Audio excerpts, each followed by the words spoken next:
1 in every 3 people over the age of 40 gets a blood test and walks out of their doctor's office with a lifetime prescription for statins. No explanation, no alternatives, no conversation about what caused the problem in the first place. And here's what makes that number even worse. 75% of the cholesterol in your blood isn't coming from your food. Your own liver is making it right now, every night. And your doctor almost certainly didn't tell you that. They're not going to bring this up at your next appointment. The system makes money when you stay on medication, not when you fix the root cause. Subscribe and hit like if you want real answers. Help Dr. Waterling reach 100,000 subscribers, and let's build something the healthcare industry doesn't want to exist. Let's start from the beginning, because almost everything you've been told about cholesterol is incomplete, and some of it is flat out wrong. When patients come to see me with high cholesterol, most of them arrive with one belief locked in their heads. Cholesterol is bad and it needs to be destroyed. I've been a general practitioner for 15 years and I hear this every single week. That belief is wrong. Not slightly off, fundamentally wrong. Cholesterol is an organic, fat-like substance that your body cannot survive without. Every single cell membrane in your body contains cholesterol. Think of the cell membrane as the wall of a building. Cholesterol is the structural material that holds that wall together. Without it, the cell doesn't function, it collapses. Beyond that, cholesterol is the raw material your body uses to make sex hormones. Testosterone, estrogen, progesterone. No cholesterol means disrupted hormonal function in both men and women. It's also required to synthesize vitamin D, and vitamin D deficiency is already epidemic across most of the northern hemisphere. On top of that, your digestive system needs cholesterol to produce bile acids, the compounds that allow your intestines to break down and absorb dietary fats. Eliminate cholesterol entirely and your digestion stops working properly. So the goal was never to eliminate cholesterol. The goal is to understand where the excess comes from and control it intelligently. Here's the fact that changes everything. 25% of your cholesterol comes from food, exclusively from animal products like meat, eggs, dairy, and animal fat. No plant food contains cholesterol. Not avocado, not nuts, not olive oil, regardless of how much fat they contain. But 75% of your total cholesterol, 3 out of every 4 molecules, is manufactured inside your own body, primarily by the liver, partly by intestinal cells, skin cells, and adrenal glands. That number matters enormously. It means that even if you go completely plant-based, eliminate every gram of animal fat, you will affect at most 20 to 25% of your total cholesterol. The other 75% keeps getting produced internally. I see this play out in my practice constantly. A patient cuts out eggs, butter, red meat, does everything by the book, comes back 3 months later, and the cholesterol is barely changed. They're frustrated, they think they failed. They didn't fail, they just didn't address the mechanism that's responsible for 3/4 of the problem. Let's talk about that mechanism. Inside liver cells, there is an enzyme called HMG-CoA reductase. An enzyme is a biological molecule that triggers a specific chemical reaction. In this case, the synthesis of cholesterol. This is the exact enzyme that statin drugs target. Statins work by blocking it. But here's what almost no one tells you during a 7-minute office visit. This enzyme's activity peaks at night. Specifically between midnight and 4 in the morning. Your liver is doing the bulk of its cholesterol production while you sleep. And now the second player enters, insulin. Insulin is a hormone released by the pancreas every time you eat anything. Any food, it doesn't matter what kind, triggers an insulin response. And insulin directly activates HMG-CoA reductase. The connection is this direct. You eat in the evening, insulin rises, the enzyme gets activated, and for the next several hours, your liver runs its cholesterol production at full speed, in the dark, while you're asleep and have no idea. This means that eating late at night, even something that sounds healthy, even a salad or a bowl of yogurt, triggers a spike of nighttime cholesterol synthesis. Not because you ate something fatty, because you raised insulin at the exact moment when your body was supposed to be in a fasted, low production state. Now flip that around. What happens when you don't eat at night? When you practice time-restricted eating, last meal at 6 or 7 in the evening, nothing until morning, your insulin stays low overnight. And when insulin stays low, a completely different pathway activates. The enzyme AMP activated protein kinase, AMPK for short, switches on. AMPK is your cell's internal energy sensor. When it detects that fuel is running low, it acts as a brake on cholesterol synthesis. It directly suppresses HMG-CoA reductase activity. Your liver produces significantly less cholesterol overnight. No prescription required, just a different relationship with the clock. This isn't folk wisdom about not eating after 6. This is a documented biochemical mechanism. It explains why the timing of your last meal matters as much as what's in it, and in some cases, more. Now let's talk about how cholesterol actually moves through your body, because this is where the danger lives. Cholesterol is a fat-like molecule. It doesn't dissolve in water. Your blood is mostly water, so cholesterol can't just float through your bloodstream on its own. It has to be packaged. The body packages it into protein-coated containers called lipoproteins. Lipo means fat, protein means protein. They're protein-fat complexes built for transport. There are several types, but 2 dominate every standard blood panel: low-density lipoprotein and high-density lipoprotein. You've heard them called bad cholesterol and good cholesterol. Let's be precise about why. The liver loads cholesterol into low-density lipoprotein particles and sends them into circulation. On the surface of each of these particles sits a protein tag called apolipoprotein B. Think of it as a key. Cells throughout your body, muscle cells, brain cells, hormone-producing cells, have receptors that recognize that key. They lock onto the particle, pull it in, and extract exactly as much cholesterol as they need. The leftover cholesterol, what the cells didn't use, gets picked up by high-density lipoprotein particles. Those carry a different protein tag, apolipoprotein A. The liver recognizes that tag and pulls the particles in. The excess cholesterol gets converted back into bile acids, sent into the small intestine, used to digest fats, and partially reabsorbed, returning to the liver through the bloodstream. This loop is called enterohepatic circulation, a closed cycle. Liver to blood, blood to gut, gut back to liver. So why is low-density lipoprotein labeled bad? Not because it's inherently dangerous, but when there's too much of it, the system breaks down. The cells have taken what they need, the receptors are occupied, the extra particles keep circulating, nowhere to go, and they start depositing into the walls of your arteries. This is how an atherosclerotic plaque forms, a buildup of fat, cholesterol, and eventually calcium that narrows the artery and makes its walls stiff. Plaques are the direct cause of heart attacks and strokes. That is why your LDL level is one of the most important numbers on your blood panel. There is one specific condition worth naming here: familial hypercholesterolemia. Hyper means elevated, cholesterolemia means cholesterol in the blood. This is a genetic disorder where the receptors that recognize apolipoprotein B are either defective or missing entirely. The cells can't pull cholesterol out of circulation. The particles accumulate. People with this condition have extremely elevated cholesterol from birth, regardless of diet or lifestyle. For them, dietary changes alone are genuinely insufficient. But this condition represents a minority of people with high cholesterol. The vast majority can meaningfully manage their levels without lifetime medication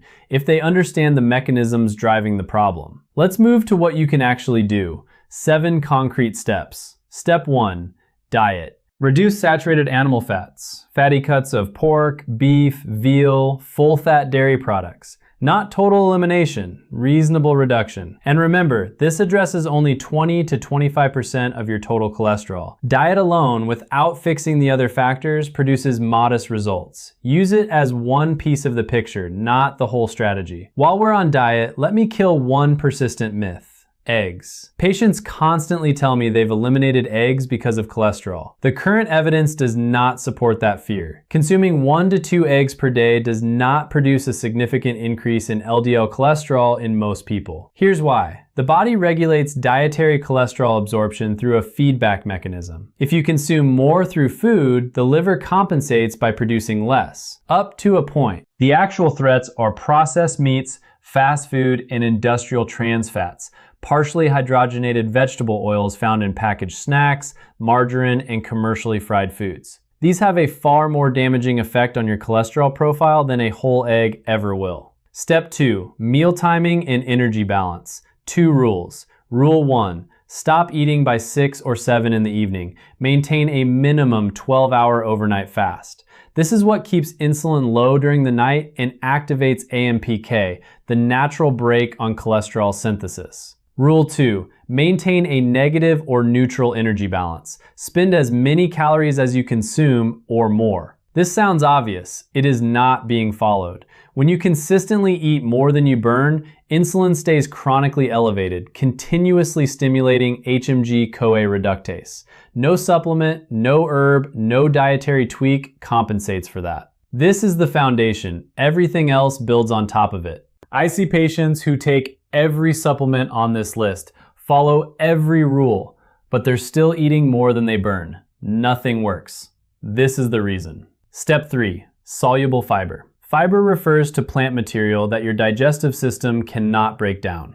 The type relevant to cholesterol is soluble fiber, specifically the kind that forms a gel in water. The best example is psyllium husk, the ground outer shell of Plantago ovata seeds, sold in pharmacies as a powder or capsule. When psyllium reaches your small intestine, it swells and forms a viscous gel that physically traps bile acids, the cholesterol-carrying compounds circulating in your gut, and carries them out of your body in stool, instead of allowing them to be reabsorbed. What happens next is exactly what you want. The liver is now short on recycled cholesterol. It needs to replenish its supply. So it upregulates its LDL receptors. It builds more of the docking stations that pull low-density lipoprotein particles out of circulation. Your blood LDL drops because the liver is actively extracting more of it. Completely natural, no pharmaceutical required. Psyllium works well for nearly everyone. Unlike fermentable fiber, the kind in legumes, cabbage, and onions,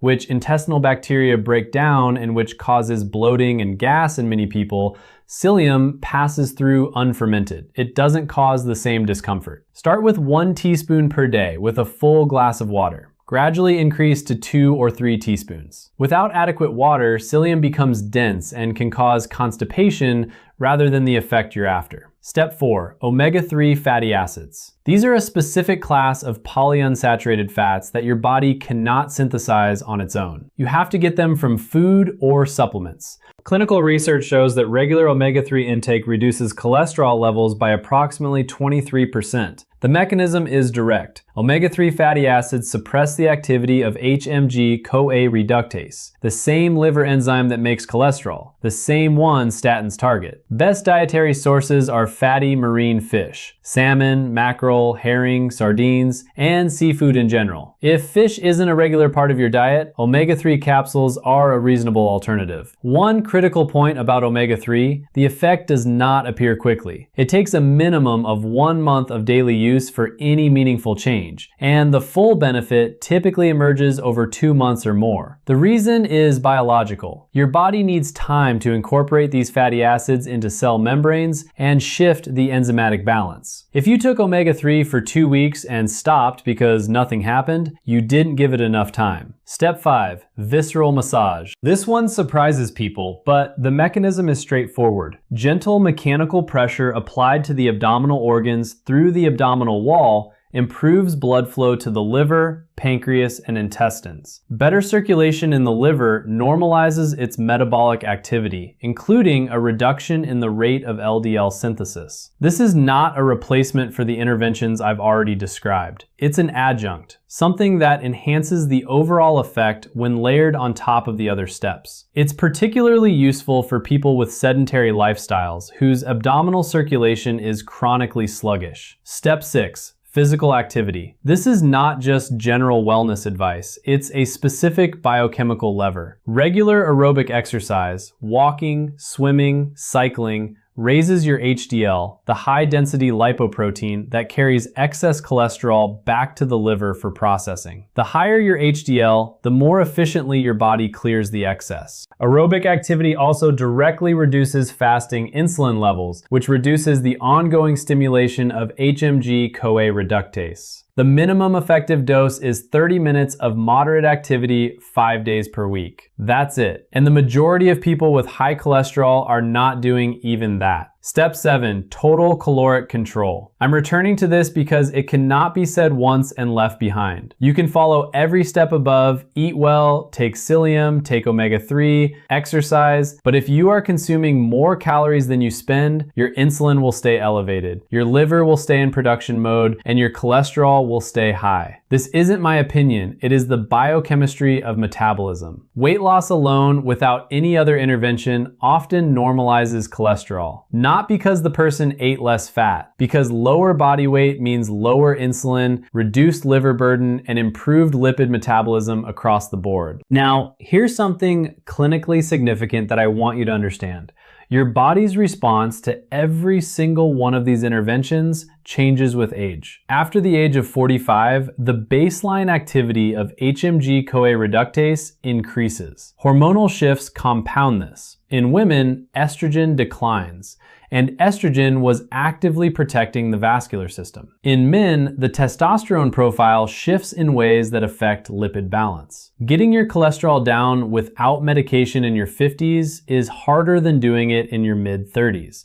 It is absolutely achievable, but it demands more consistency, more time, and a tighter approach to all 7 steps simultaneously. The older you are, the less room there is for half measures. How old are you? Drop your age in the comments. I want to see who this video is actually reaching, because the answer to that question shapes everything I cover next. Here is your practical plan. 1. Get a full lipid panel. This is the blood test that shows you total cholesterol, LDL, HDL, and triglycerides. Triglycerides are fats in the blood that reflect how well your body is processing sugar and energy. Without this baseline, you're working blind. 2. Move your last meal to 6 or 7 in the evening. This single change, done consistently, reduces overnight cholesterol synthesis without any medication. 3.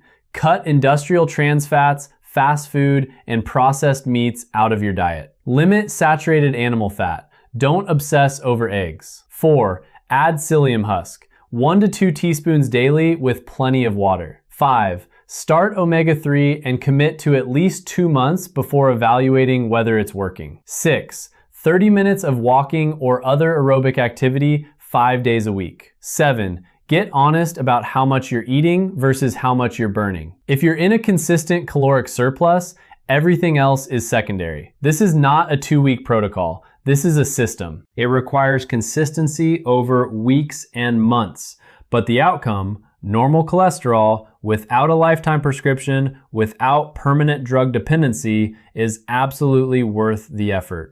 I'm Sam Waterling, and I've spent 15 years watching patients get handed a statin prescription with no explanation, no mechanism, no alternative offered.